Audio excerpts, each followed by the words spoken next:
Bienvenidos a No se lo digas a nadie, un podcast donde pensamos parecidos pero tenemos nuestras diferencias, Nahuel y Manuel.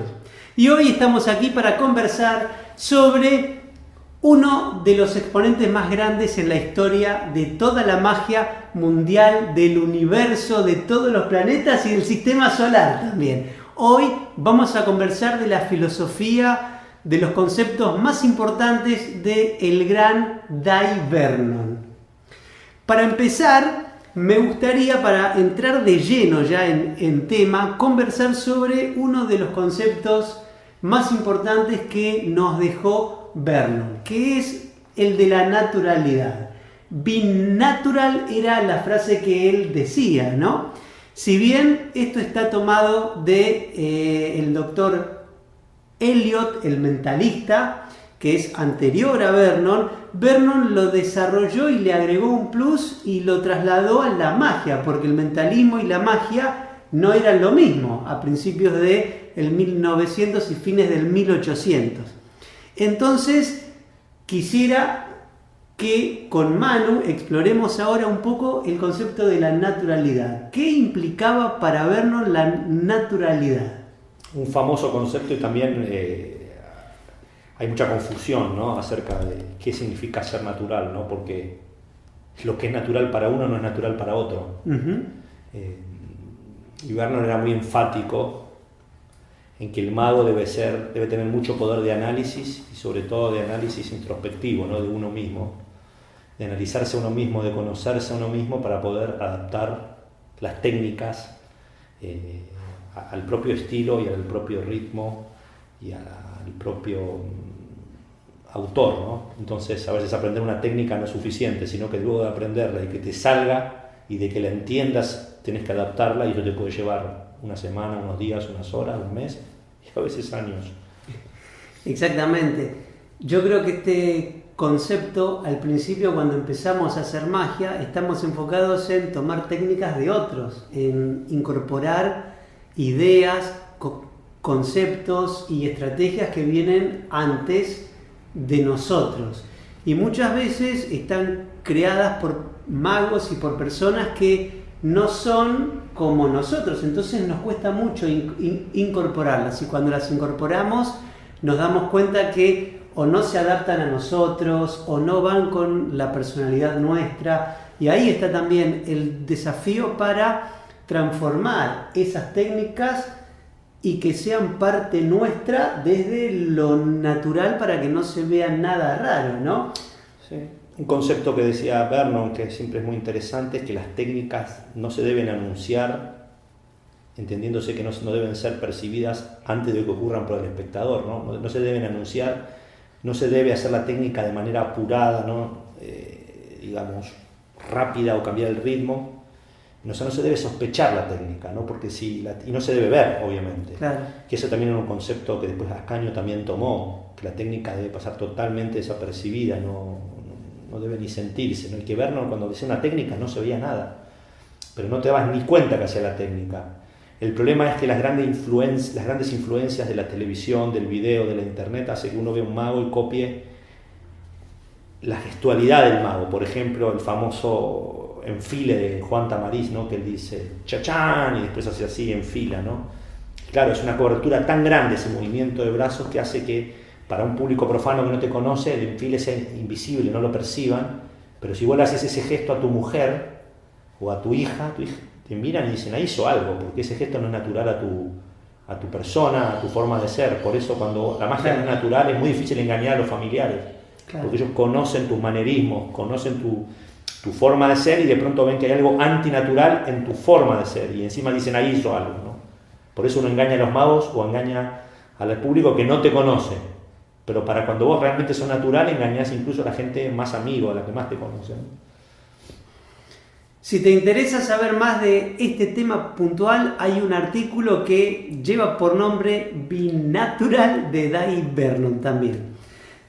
Por otro lado, en la descripción de este podcast y episodio te vamos a dejar los nombres de todos los libros de Vernon, de este artículo también, para que lo puedas buscar, explorar y disfrutar también. Hay un tema en el que Vernon trata también, que es el de la variedad de las emociones. Y esto me gustaría que lo expongas vos, que sos un estudioso de cómo lo implementó Juan en su método, ¿no? Lo que aprendió también con Vernon. ¿Qué es esto de la variedad de las emociones? Bueno, el ejemplo clásico para tocar este tema es La ambiciosa de Dave Vernon. Y el otro día veía al profesor, como lo llamaban cariñosamente todos sus allegados y admiradores, y lo seguimos llamando, hablando de La ambiciosa. La ambiciosa de Vernon es muy conocida, viene en el Estrellas de la Magia, tiene 9 fases, y es, creo que, la versión fundacional de este juego que todos después, a partir de esa versión, empezaron a construir. Y Vernon dice textualmente en una serie de videos, dice, bueno, las primeras 3 fases, ¿no? Porque él hace un salto y sube la carta arriba y dice, bueno, subió la carta. La segunda, saca la de arriba, la pone al medio y vuelve a subir, y la tercera hace un enfile, pone la carta aparentemente al medio y vuelve a subir, y él dice, bueno, las primeras 3 veces es como que la gente, para que la gente vea, mirá qué inteligente que soy, qué buen mago que soy.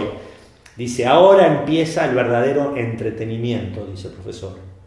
Entendido el entretenimiento no desde el punto de vista de la presentación, de las bromas, la charla, el humor, la luz, la música, sino el entretenimiento desde la encarnadura emocional, ¿no? Desde llevar al espectador a una carrusel de emociones diferentes, y entonces inmediatamente la carta que acaba de subir la muestra y ahora hace un enfile simulado, hace un movimiento brusco, contrario a todo lo que hablamos de la naturalidad, fuera de su gestualidad, y pone la carta en el medio y el espectador dice, ahí hiciste algo. Lo vi. Y él enseguida dice, no, pero si yo no hice nada, si la carta está acá, ¿no? Y acá está la emoción de, uy, te agarré, y después, no, estás jugando conmigo, ¿no? Entonces es como que te saca del juego, de la imposibilidad, y de mirar qué bien lo hace y yo no lo puedo ver, qué inteligente que es, empieza a jugar contigo, ¿no? Entonces es muy interesante ver, ¿no? Como él dice, bueno, pero fíjate que te lo voy a explicar, dice ahora, y te agrega otra emoción. Uy, me va a explicar un juego, voy a saber el secreto, ¿ves? Mira, yo la pongo acá, me empalmo un paquete, lo agarro por acá y lo pongo arriba. Y vos decís, wow, y te dice, y si lo hago rápido no lo ves. Y vos decís, no, si lo llega a hacer rápido y no lo veo, me muero. Y ahora la pone al medio, hace así, y vos ves todo, ¿no? Y te dice, ¿viste? No se ve. Y vos decís, sí, lo vi. Y te dice, ¿pero dónde está la carta? Ahí arriba, yo lo vi. Y él dice, no, si no está arriba, está abajo. Y ahí te mata, te desarma, ¿no? Porque claro, la carta no va donde vos pensás, la explicación no fue lo que te explicó, y te quedás en el aire, ¿no? Y enseguida dice, bueno, pero si la saco de abajo y la pongo al medio, ¡pum!, baja. Y ahí te agarra la sorpresa otra vez. Entonces te va llevando, va construyendo, y así hace 9 fases. Después la pone cara arriba, es el reto. Está cara arriba, no puede hacer nada. Ahora sí no puede hacer nada, ¿no? Y aún así la hace subir, y después la vuelve a hacer subir, pero con el fallo. Y al final, bueno, ya es la belleza total que te dice, bueno, vos mismo agarrá la carta, vos mismo cortá, vos mismo ponela, vos mismo agarrá la baraja, vos mismo hacelo. Y termina, ¿no?, en la emoción del misterio, del asombro, y ahí te das cuenta cómo él sí realmente entendía la magia, ¿no? Y entendía la magia desde el punto de vista de él y para el público que él actuaba. No es que la magia de él estaba hecha para todo el mundo, para cualquier situación, no, era el grupo que él tenía, la gente que él tenía, él actuaba para los marines y para un tipo de gente que todo el día estaba, ahí te lo agarré, no, ahí lo tenés ahí, no, ahora lo tenés acá. Y él sabía cómo conducir a esas personas y cómo llevarlo para que vivan, para que sientan, pero que al final no tengan ni idea, que al final digan, pues no sé cómo lo hizo, porque claro, si al final después piensan que es todo el total reto todo el tiempo para ver si te descubre, no, él te toreaba un poquito, pero después te llevaba. Exacto. ¿No? El concepto está muy, muy bueno, que lo comentaste recién, que él en una fase te explicaba realmente el método y en la siguiente fase te mostraba que no era verdad el método ese, ¿no? Sí, es una estructura y una forma de pensar que él aprendió de su maestro, ¿no? Hofzinser, quien él popularizó a Hofzinser en Estados Unidos. Nadie conocía hablar de él, de hecho le puso el nombre de Nepomufeno a uno de los hijos, ¿no? Que lo arruinó, lo deben haber hecho bullying en el colegio como nada. Qué bárbaro. Y claro, es el hecho de, hago una técnica como el enfile, que es el cambio perfecto, ¿no? Porque es una carta única en la mano, y la pone al medio y la saca de arriba, y ya se da cuenta que la gente que no hay corte, que no hay control, que no hay doble, que no hay nada. Y ahora, acto seguido, hace la técnica visible, o sea, hace que el espectador la perciba, o la hace falsamente, no es que hace el enfile, pero lo hace falsamente. La gente dice, ¡ay, la cambió! Y ahora dice, no, yo no hice nada. Y entonces te genera una emoción ahí te agarré con la emoción de, ¡ay, está jugando conmigo! Pero al mismo tiempo también, entonces quiere decir que no la cambia tampoco, que la carta está ahí, ¿no? Es una estructura compleja, discutible en un punto, de muchas nuevas filosofías y formas de ver la magia, discutible, pero increíble. Interesante. Es interesante, ¿no? Sí. Otro tema central en cuanto a Vernon es el de la perfección técnica. Vernon hablaba de la perfección técnica y que la técnica esta sea invisible al público, ¿no? O sea, el practicar un empalme, que el público nunca se entera que nosotros estamos empalmando.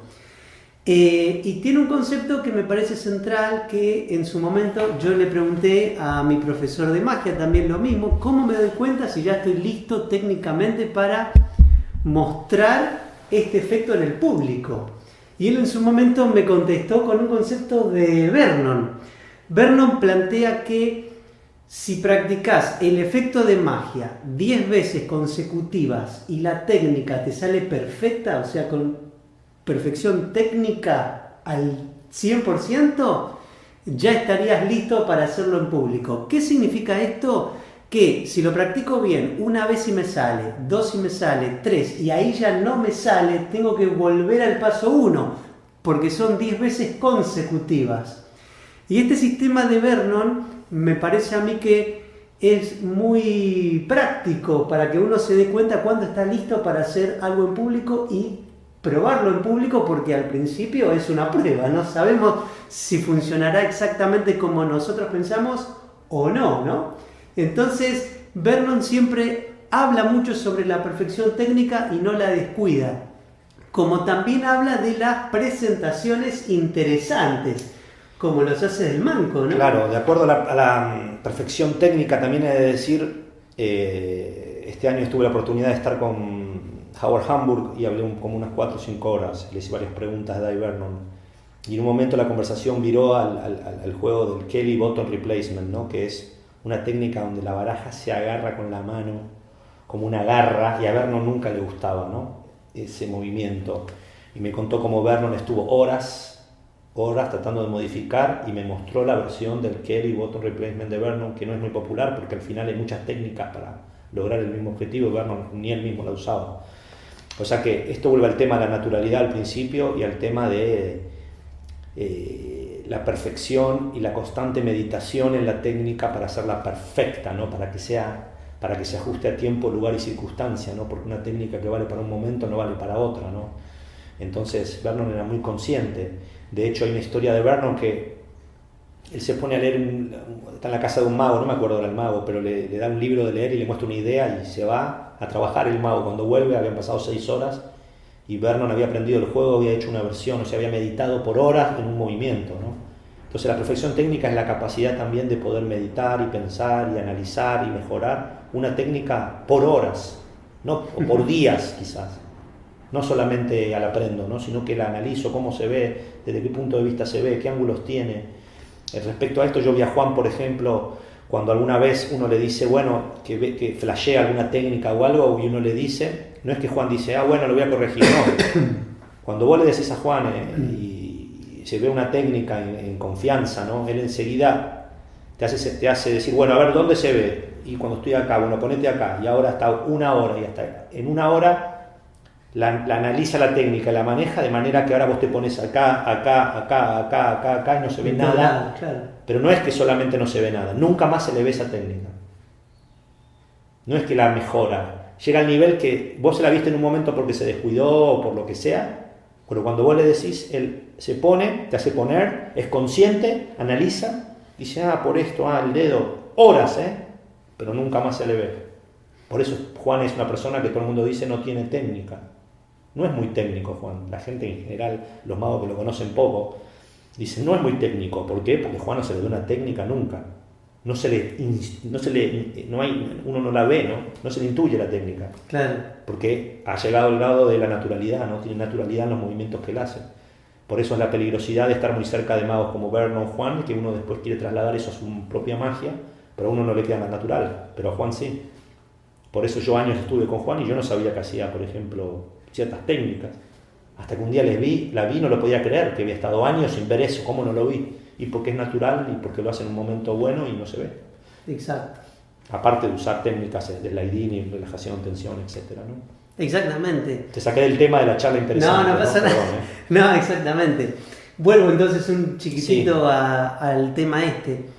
Vernon era tan completo que no solo se enfocaba en la parte técnica, sino en todo lo que tiene que ver con las charlas interesantes, como el famoso Haces del Manco también, ¿no?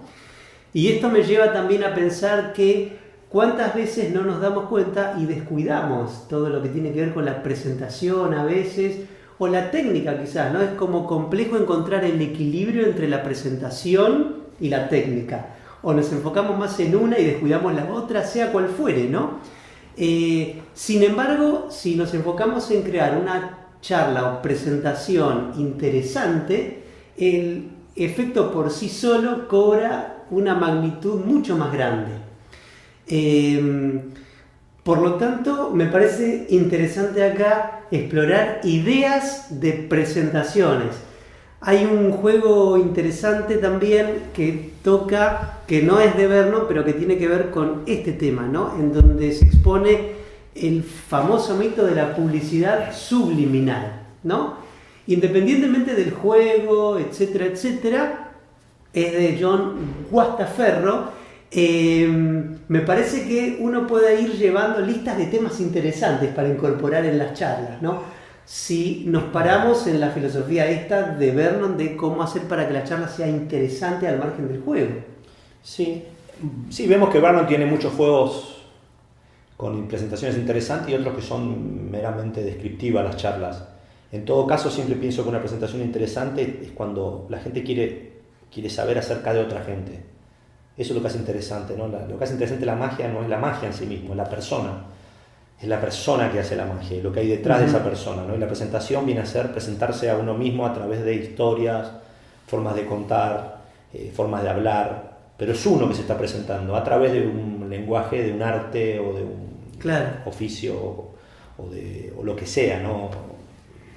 Entonces, yo pienso que las presentaciones interesantes, por ejemplo, me decía Howard Hamburg, Vernon termina el triunfo, se mezcla cara arriba, cara abajo, hay cartas cara arriba, hay cartas cara abajo y de pronto cuadra, hace una pausa y dice, y de pronto recordé que era un mago. O sea que hice así y cuando extendí, entonces hace la pausa, dice una frase pensada, analizada, ¿no? Que ahora pocos magos dicen, y ahí te das cuenta, ¿no? Que sí, Vernon le dedicaba tiempo a la charla, entendía la necesidad de captar la atención, ¿no? Con algo interesante, y por eso muchas de las charlas de Vernon se siguen utilizando hoy, ¿no? Exactamente.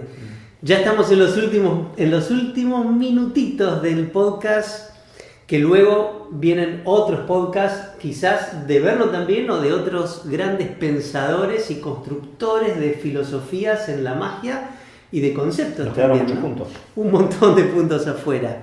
Vamos con el último punto y hacemos después un cierre.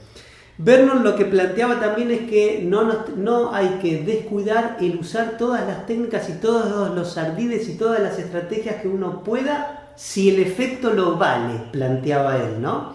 Ya sea la psicología, todo lo que tiene que ver con el trabajar a fondo un efecto puntual, ¿no? Y me parece interesante porque veo que hay una gran tendencia en muchos magos que van hacia el facilismo. No, esto, listo, así funciona, lo dejo así. Y me parece a mí un gran error, ¿no? El que porque funcione ya el dejarlo así. Por lo tanto, me parece importante enfocarnos o que se ponga el foco en esta idea de, por más que funcione, ¿cómo hago para llevarlo a los grandes niveles, a los máximos niveles que yo pueda llevar esto para trascender con el público también, ¿no? Sí, hablando de eso, bueno, siempre para Vernon fue muy importante el efecto, es muy importante. el efecto es el que manda. Por ejemplo, si bien tenemos slow motion aces, los aces lentos, esa rutina es muy difícil alcanzar el nivel de efecto que se consigue con los aces de Hofzinser, ¿no?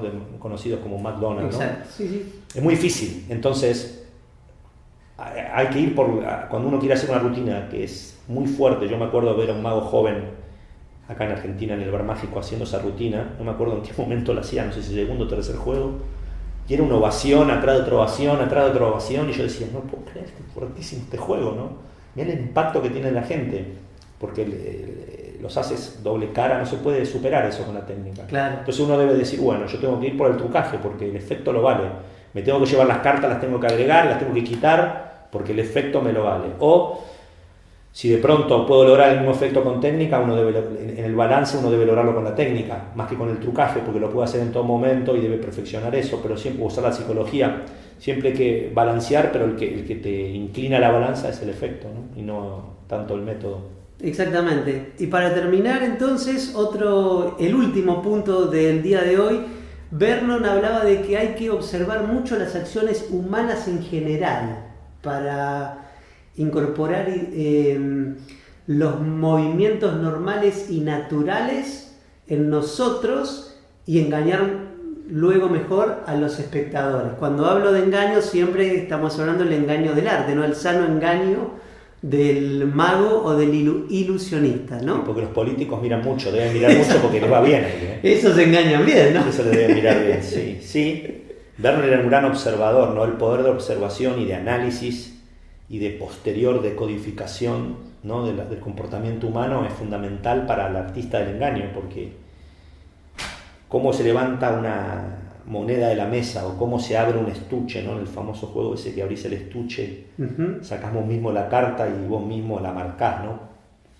Todo eso es producto del análisis, ¿no? De cómo un espectador abre el estuche, cómo saca la baraja, cómo la vuelve a dejar, cómo corta.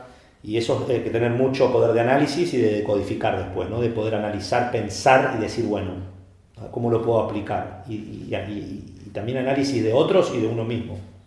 Sobre todo de uno mismo, más que de otros, creo yo, que lo más Exactamente. importante. Pero creo que es un tema muy relacionado al ser natural, ¿no? Va muy unido eso, el poder de análisis del comportamiento. Pero se podría hablar mucho, porque Vernon era un analítico, miraba cómo la gente abría la puerta, cerraba la puerta, cómo se sentaba, cómo se paraba, ¿no? Entonces cuando vos lográs, entendés cómo funciona, podés aplicar, ¿no? Exactamente. Por supuesto que nos podríamos quedar 5 horas más hablando de Vernon y de las filosofías que él mismo desarrolló, ¿no? Pero todo tiene un final y este es el final de este podcast. Por lo tanto, fue un placer que hayas estado aquí acompañándonos en conjunto. Y espero que lo hayas disfrutado como lo disfrutamos nosotros, ¿no? Por lo tanto, para terminar, muchas gracias por haber estado en No se lo digas a nadie, un podcast donde pensamos parecidos, pero tenemos nuestras diferencias. Nahuel y Manuel. Nos vemos la próxima semana.